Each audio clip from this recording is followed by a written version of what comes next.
Episode 4, The March of the Dragon.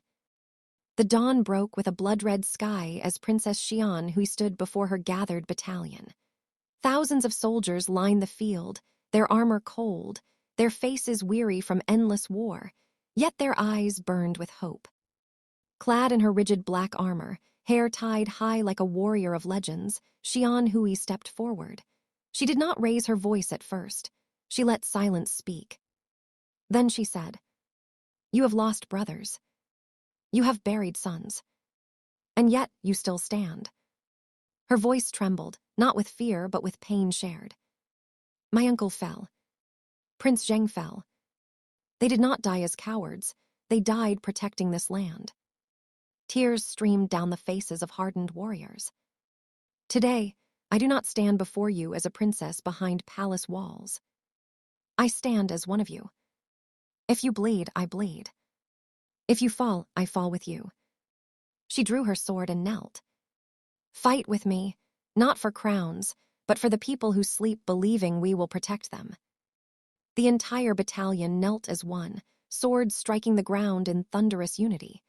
Cries echoed across the plains. For Yang, for the Dragon Princess.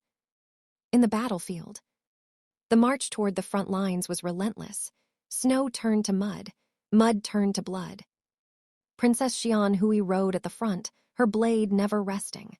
She fought with strategy, not rage, breaking enemy formations, luring ambush troops into traps, striking where the Yang Dynasty least expected. Days turned into weeks. The war stretched longer than anyone imagined. She fought beside her soldiers, eating what they ate, sleeping on the ground, tending the wounded with her own hands. Stories of her bravery spread like wildfire. Inside the palace, every report sent back shook the court. Her Majesty led the charge. She saved an entire battalion. The enemy fears her name. Ministers who once doubted her now spoke her name with reverence. But not all hearts were pure. In the shadows of the court, jealousy brewed.